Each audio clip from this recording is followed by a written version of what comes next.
નમસ્કાર મિત્રો, સ્વાગત છે તમારું આજના એક નવા વિડીયોમાં। ડિજિટલ ગુજરાત સ્કોલરશિપની ઘણા વિદ્યાર્થીઓ ઘણા સમયથી રાહ જોઈ રહ્યા છે, તો આ રાહ જોવાનો હવે અંત આવી ગયો છે, કેમ કે સ્કોલરશિપ જે છે એ એકાઉન્ટમાં ડિપોઝિટ થવાની શરૂ થઈ ગઈ છે। તો આજે આપણે આ વિડીયોમાં જોઈશું કે તમારે સ્ટેટસમાં શું લખેલું હશે તો તમને આ સ્કોલરશિપ મળવાપાત્ર રહેશે, અથવા તમને સ્કોલરશિપ કેટલી મળશે અને કઈ રીતે તમને આ મેસેજ જે છે એ પ્રોવાઈડ કરવામાં આવશે કે તમને સ્કોલરશિપ જે છે એ તમારા એકાઉન્ટમાં ડિપોઝિટ થઈ ગઈ છે। તો વિડીયોની લાસ્ટ સુધી જરૂર જુઓ, જેથી તમને આની સંપૂર્ણ માહિતી મળી રહે। તો તમે ડિજિટલ ગુજરાતની જે પોર્ટલ છે એના પર જઈને તમારે અહીંયા 3 ટીકમાં જઈ સર્વિસીસમાં તમારે સ્કોલરશિપ સર્વિસીસ સિલેક્ટ કરવાનું રહેશે। ત્યારબાદ તમને અહીંયા નીચે બધી જ જે સ્કોલરશિપ તમે જે અપ્લાય કરેલી હશે એ તમને જોવા મળી જશે। પછી તમે અહીંયા જોઈ શકો છો કે જે સ્ટુડન્ટ્સ છે એને ફોર્મ ભરેલું છે PM Yashasvi post matric scholarship for OBC EBC and DNT students. તો તમે અહીંયા જોઈ શકો છો કે એમને અપ્રુવડ બાય ઓથોરિટીનો ઓપ્શન્સ જોવા મળી રહ્યો છે। અહીંયા એમનો એપ્લિકેશન નંબર આપી દેવામાં આવ્યો છે અને અહીંયા અપ્રુવડ બાય ઓથોરિટી બતાવે છે, મીન્સ આ સ્કોલરશિપ જે છે એમના દ્વારા અપ્રૂવ થઈ ગઈ છે ગવર્મેન્ટ દ્વારા। આ સ્કોલરશિપ ચોક્કસપણે તમારા અકાઉન્ટમાં ડિપોઝિટ થઈ જશે અને આ જે સ્ટુડન્ટ છે એને સ્કોલરશિપ પણ આવી ગયેલી છે।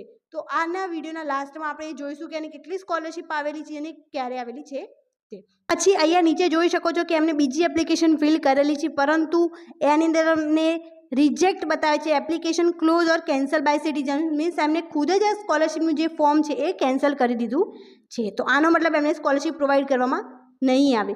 પછી અહીંયા તમે જોઈ શકો છો કે આ રીતે બ્લેન્ક બતાવતું હોય તમારે, તો એનો મિનિંગ એ થાય છે કે જે આ સ્કોલરશિપ જે છે તમારું ફોર્મ જે છે એ અંડર પ્રોસેસમાં છે। પછી office pending at office level બતાવે, મીન્સ તમારી કોલેજમાંથી અપ્રૂવ કર્યું નથી।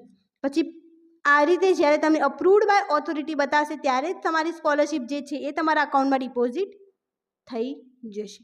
હવે આપણે આનું જે લાઈવ પ્રૂફ છે એ જોઈએ કે એને કેટલી સ્કોલરશિપ આવી છે અને ક્યારે આવી છે, મીન્સ એના પરથી તમને એ ખબર પડશે કે તમારી સ્કોલરશિપ કેટલા ટાઈમમાં આવશે અને તમને ક્યાં સુધીમાં જે આ સ્કોલરશિપ છે એ તમારા અકાઉન્ટમાં ડિપોઝિટ થઈ જશે।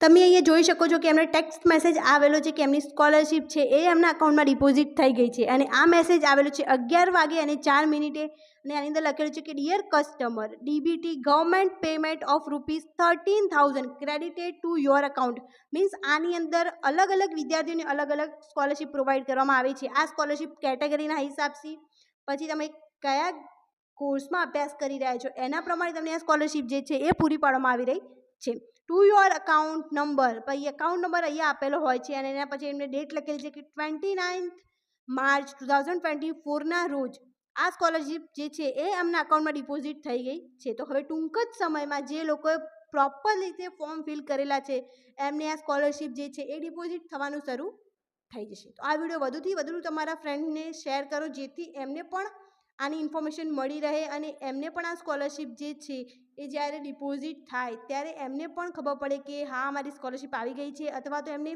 સ્ટેટસ પરથી ખબર પડે કે એમને કેટલા ટાઈમમાં સ્કોલરશિપ આવશે અથવા તો ક્યાં પેન્ડિંગ છે, એ બધી જ ઇન્ફોર્મેશન એમને મળી રહે। Thank you so much for watching.